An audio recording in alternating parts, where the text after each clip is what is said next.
位觀眾大家好，今日2025年4月11號星期五，歡迎收睇本週嘅波蘭中文電視，我係主播蘇軾。多謝大家嘅關注同支持，我哋會努力為大家提供更多更即時準確嘅新聞資訊。以下就係本週嘅重點新聞。Trump 已對逾期唔離境嘅移民每日罰款998蚊。華盛頓縣母子4人喺家中離奇死亡。4月26號、27號政府免費送堆肥。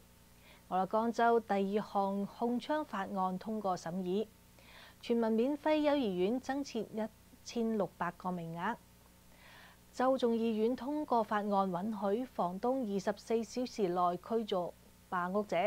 下邊請收睇新聞嘅詳細內容。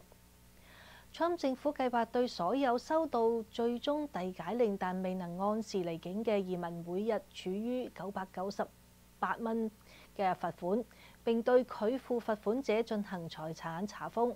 該政策可以追溯至最長5年，罰款總額可能高達8萬美元。呢個措施將影響全美約1140萬名已經被移民法官下令遞解嘅非法居留嘅移民，並對混合身份家庭造成衝擊。但專家表示，儘管國土安全部未能確定說明罰款實施嘅確切日期，但如果 Trump 政府強硬咁推行，恐怕將會成為美國移民史上最具懲罰性同埋爭議性嘅措施之一。華盛頓縣 Cornwallis 北大街街區嘅一個住宅區裏邊，37歲嘅母親同埋3名年幼子女被發現死亡，死因不明。3個孩子嘅年齡分別係7歲、5歲同2歲。根據報案男子嘅描述，死者黎洪芳同埋3個仔女嘅頸上面都纏有繩索。男子報警之後切斷繩索並將佢哋放低。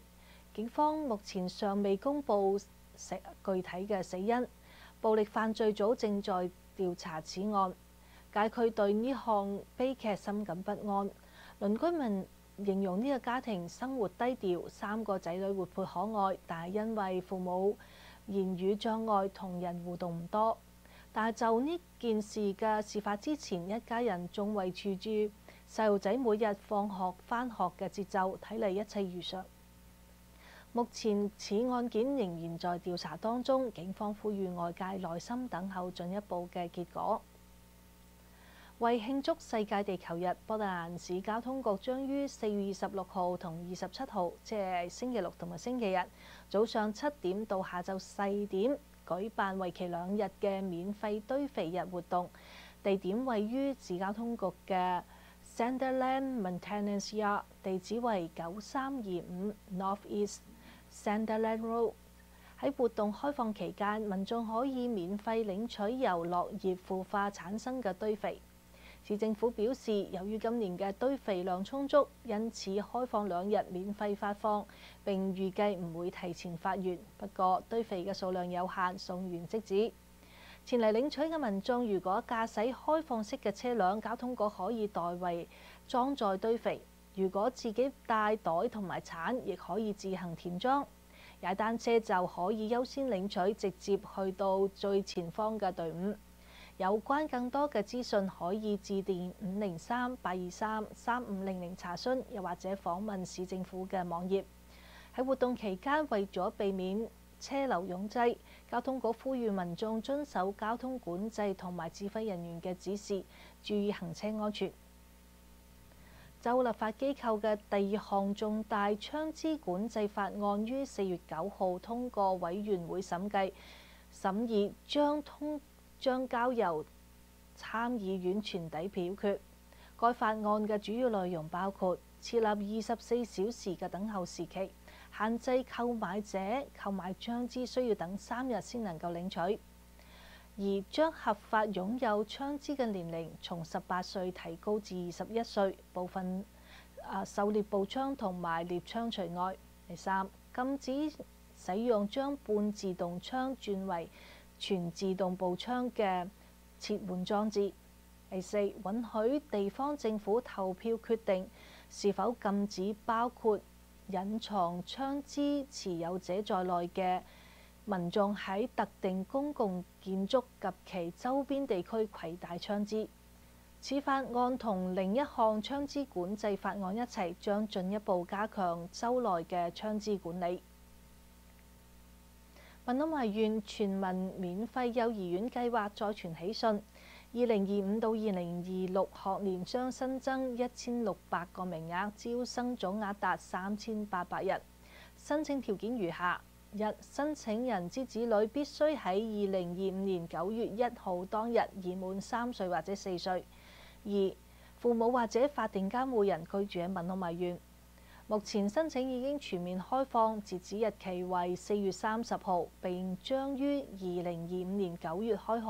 適齡嘅家庭請盡早上網申請，網址係 pfa.marco.us， 喺線上填寫申請表。家長可以喺申請表中選擇並排序最多6所參與計劃嘅幼兒園。官方建議家長應該事前參觀校園同教師交流，確保選擇最適合孩子同埋家庭需要嘅教學環境。州眾議院近日一致通過這項法案，授權房東喺發現霸屋者佔據房產之後24小時內可發出書面通知要求搬離。新法案將霸屋行為列為非法佔有，並為屋主提供更有效嘅法律工具嚟收回物業。目前俄勒岡州仍然存在逆權侵照法規，即係如果一名無權居住者公開、連續而且排他性咁佔據迷屋處房產達10年，便有可能依照法律侵佔產權。呢一點令到好多屋主格外擔憂。此法案旨在加強房東嘅產權保護，並解決現行法律對物業擁有者保護不足嘅問題。目前法案已經送交州嘅參議院審議。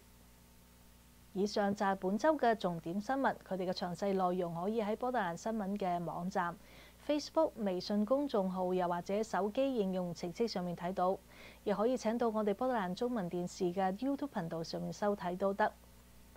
本週嘅波特蘭中文電視就到呢度結束啦，多謝你嘅收睇，下週同一時間再見。